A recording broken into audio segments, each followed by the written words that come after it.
Transcendence really is about.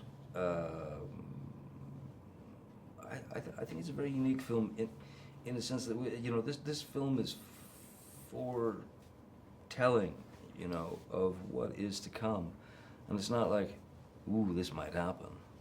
We might be able to do this one day in 100 years, 200 years. No, this is technology that it will be in use, and is in use to some degree today, but will be in full use in 30 to 40 years. I mean, this is our future. It's nothing we're not going to be able to get away from it. How would you can you describe Transcendence, or define it as it relates to this film, as it's described in the film? Well, Transcendence in the sense of the film, is the idea of eternal life, isn't it? Almost. And it's right in that area. The ability to upload a human being's consciousness with emotion, with, a sentient being. And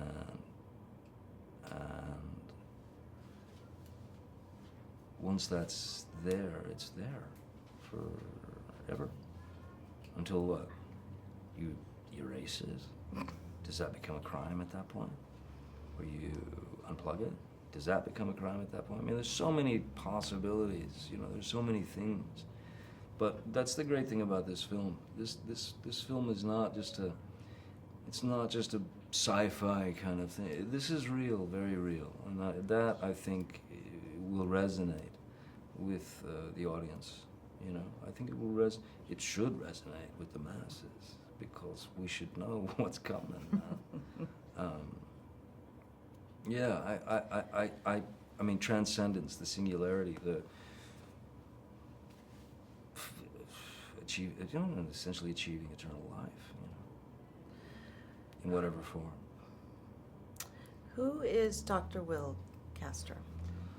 Dr. Will Castor, the character I play, is a very gifted scientist and professor who has been working on a project of artificial intelligence with his wife. It's their passion, it's their dream. Computer's name is Pin. And he is 1,000% dedicated to this technology, as is his wife. Will is a little more on the risk-taking side of things. Though when it comes down to, once he's incapacitated and is dying,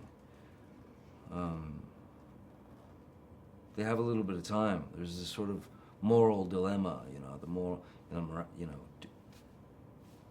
what is this? Why, should we do this? Is this wrong? Is this, how will this go? I mean, people fear what they don't understand. But in the split second when you have to make a choice, whether it's death for that person that you love, or uploading their consciousness into a machine, I mean, hard drive to hard drive, everything. Would we do it? I think everyone can relate to that. Would you do it? If it was the last second, with that person you loved. You never see him again, never hear him again, never talk to him again. If you had the opportunity to plug him in, we'd all do it. I think we'd all do it. I think you're right. This has a great cast of actors, and you have Wally Pfister, who, is a legend in himself. How was that, working with all of these people? Stepping into this film, first of all, Wally and I had developed a relationship going based on the screenplay. We had developed a tight bond, throwing ideas back and forth to one another and taking it and trying to make it a bigger beast, if you will, and to throw a few more little questions in there, that we should I think we should all ponder, which people will get when they see the film.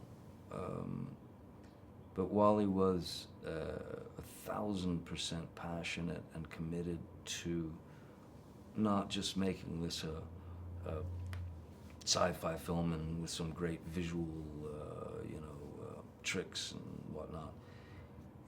I think Wally's taking a film that that deals with technology and the possibilities thereof, what we've got available and what's coming, but done it on a very human level. I mean, he was brilliant, allowing for the breaths and the moments for the characters, which is humanity, which, that breath, that thought process, things don't just come like that in movies or in life. In movies they do. Mm-hmm. But he allowed for that humanity, that breath to set up once Will is in the computer. Wally came on set and knew exactly what he wanted to do, exactly the shots he needed. He was top notch. I mean, just above and beyond. Paul Bettany, who's a brother and one of my best friends in the world, I wanted to introduce him to Wally for this film so badly because of his brilliance. Because of his ability as an actor, certainly, but he's brilliant, Paul. And Rebecca was a gift because she came in and she blew us all away. She was infinitely more smart than any of us. But that collaboration, turned into something quite magic. And then you bring Morgan in, and it just grounds the whole show, So, yeah, Morgan and his presence, being in a way, the sort of eyes and ears or skeptic. Rebecca being the heart and soul of the film, Paul teetering, and then Will in there thinking that he's doing, what he should be doing. That's great. Thank you so much. Thanks.